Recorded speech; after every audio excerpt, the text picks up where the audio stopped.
front of your face.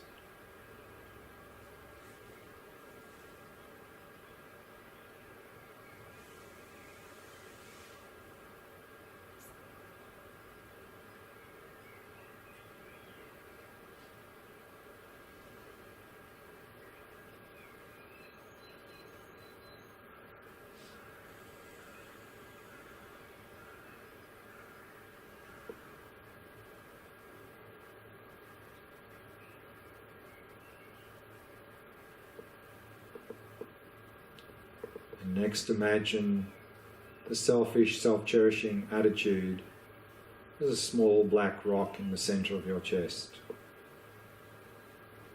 And using one in-breath, drawing in that black cloud, comes down, touches the black rock, both are completely destroyed.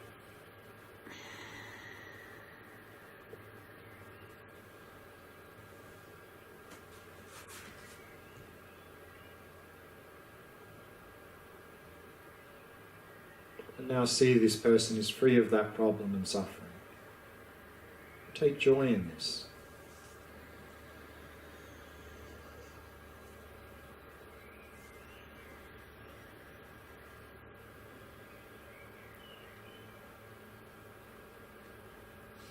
And then imagine your happiness, your inner purity of mind, in the form of a small white sphere of light in the center of your chest at the level of your heart.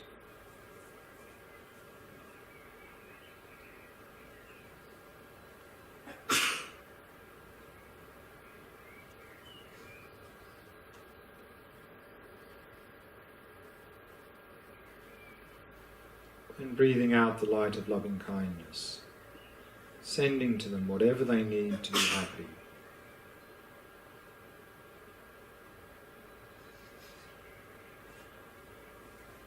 In the short term and the long term.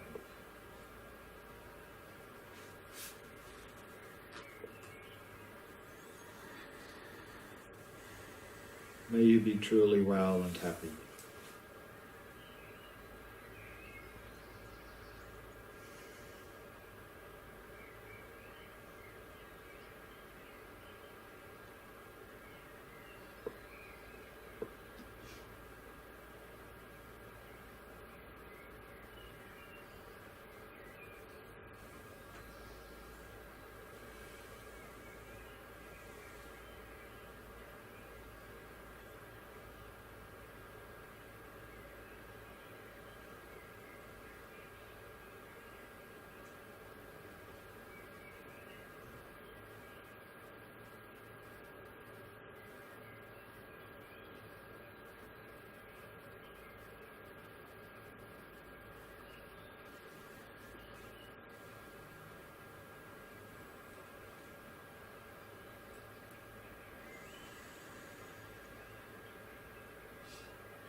And then imagine they've now found genuine happiness and well-being.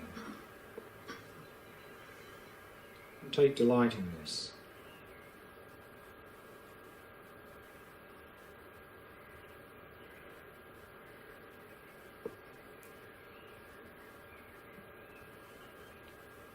And then release all appearances. And simply rest in that inner purity of mind.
we've still got a little bit of time left for if there's any questions. Yesterday you mentioned about helping others with their pain. Or with their pain? Yes, like if someone suffers with his pain, like if you get his cheek, and you told us that you would explain about it. They can help someone with his pain. It's not on to tell him to do the Tonglen for everyone, this is it. Yeah, but I think that was the sort of example there. The person who had the shoulder pain, she said to do this exercise that similar I explained about the migraine.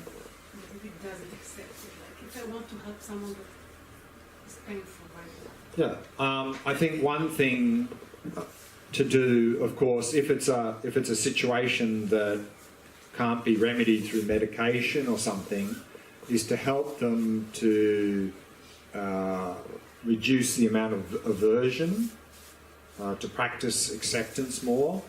And I think one thing that can be helpful there is to shift their focus, because usually it's obsessive self-focus, like, oh, poor me, poor me, poor me, and try to get them to have a broader focus.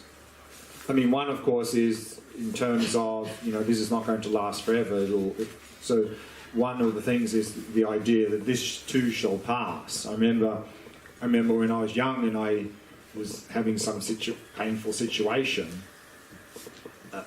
often when I just thought about that, it would already reduce. When I thought, okay, tomorrow will be different, then automatically my aversion would subside. Okay, it's not so good now, but it's going to change at some point. So I think that's one thing. And the other thing is to shift the focus away from themselves, obsessive. So to shift the focus out on others, that, they're not the only person with some difficulty at this stage. There are many other people facing challenges and difficulties, because then people feel like, they're not the only one, sort of thing. And that shifts the focus away too much on themselves. I think that's going to be helpful as well. I think from my small experience with people who suffer, it's hard to them to accept it. Maybe accept it, yeah. If you are trying to go in this direction from good purposes, still you get the reaction of, you don't understand, this is, etc., etc.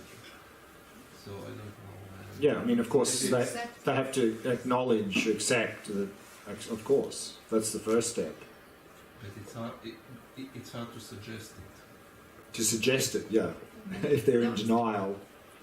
So the question is that, these are all well and good, but if the person's not accepting their suffering, then what can we do? So yeah, so I think it is difficult when people are in denial about suffering to help them to move to that step of acceptance. It's not easy sometimes. In this practice, when we imagine a friend, so usually I have the compassion already for that friend. So I'm trying to understand what are the benefits of this practice to imagine a friend, because I imagine taking the suffering and develop compassion, but I already have this compassion without the practice. So Yeah, well then we can move on to strangers and start with working with difficult people. So start to challenge ourselves on our boundaries on who we want to help and who we don't want to help. So that's the thing, is that, if we're comfortable with friends, then start pushing it out further. So, I guess everybody have compassion for their friends. Yeah, I don't know. I mean, if that friend does something not nice to you, then maybe not so much compassion. Well, they can still be a friend, but today they're not very nice, So, but also sometimes even the compassion we show to friends can be a little bit like, I know best, I'll help you, but you have to listen to me because I know what you should do, sort of thing. Sometimes the compassion's a bit like that. So then it's the selfishness is coming in. It's more about me than them. So that can often be polluting our compassion to friends. So to notice that and to really work for their benefit, for their sake, and leave the sort of the what's in it for me, leave that out of it as much as possible. I just want to add that we have the potential for compassion to our friends, but we're not always remembered to. Especially if they don't say something nice to us, maybe we get a bit angry at them. Because they're a friend, they should be nice to us. That's our expectation, though. So if they're not nice to us, then It's also like ourselves. I mean, we have the potential to Sure, have compassion sure. for ourselves, but we're not. sure. Most people don't remember. Okay, let's leave it there and take a tea break and yoga session, of course, at 3:45. Come back at 5 o'clock and we'll go back to the Shamatha practice.